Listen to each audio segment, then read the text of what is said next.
And I said to myself, but so what? Grown-ups run everything, and it stinks, and there's nothing kids can do about it because that's the way it's always been, and that's the way it's always going to be. Big news. Then I caught myself. I hate to catch myself thinking like that. That kind of attitude has a name. It's called being cynical. It comes from the Greek word for dog, kunikos, because there was a bunch of losers in ancient Greece, sort of a club called the Cynics. And the Cynics had no respect for anything or anybody. Like a dog who chews up your best shoes and then wags his tail, or makes a mess in your front lawn right while you're watching. The Kunikos doesn't care, and it does what it wants to, and it assumes everyone else is the same way it is. But I caught myself. I didn't let myself be cynical, because that's too easy, and because I knew better. People like Dr. Trindler didn't do things because they're mean or cynical. They did things because most of the time they actually believed those were the right things to do. He thought it was bad for someone like me to know my own IQ score, and maybe he was right. If the score was low, then I might think I was stupid, and if the score was high, then I might think I was better than someone else.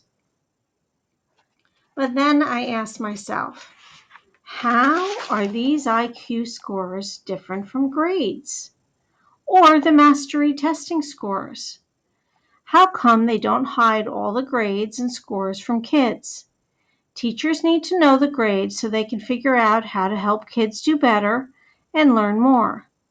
But why do kids need to know them?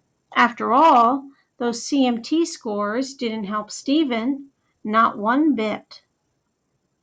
Anyway, Dr. Trindler said goodbye, and Mrs. Drummond wrote me a pass to get to the last period. And after 2 hours of thinking, gym class was wonderful because all during the fall we played soccer almost every day. When I was 3 years old, I saw a soccer game for the first time on a local Spanish TV channel, and I went nuts for it. I loved the way the camera showed almost the whole field at once. I could see the players plan and make plays, and I could see the math too. The crossing lines as a striker sped up to meet a flying corner kick, and the angles as midfielders passed the ball so that it was always just beyond a defender's toe. I saw angles again as players blocked passes and cut off shooters. Each shot on goal was a balance of velocity and trajectory. It was all math and physics in motion. And soccer was such a mental game.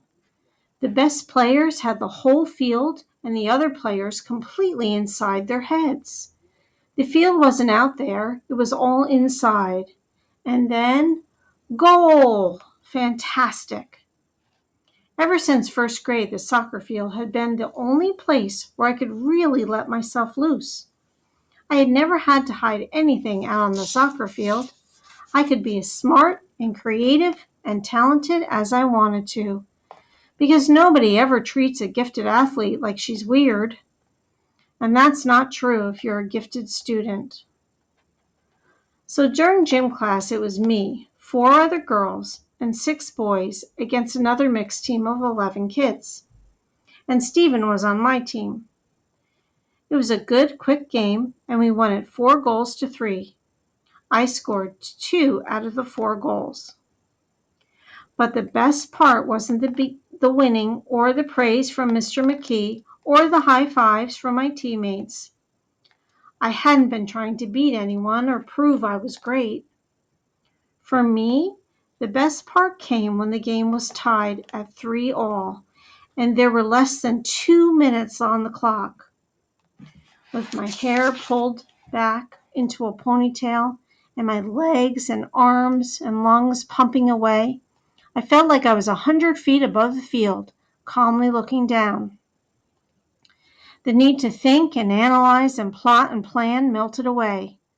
Ideas were the same as actions, and I didn't have to hold anything back. And when Steven sent me a perfect pass, I drove to the center, dribbled through 3 defenders, and then beat the goalie. It was pure play. No questions, no worries, no walls, no frames hanging on nails, no sheets of glass trying to press me down flat. For 25 minutes on that Tuesday afternoon, I was free.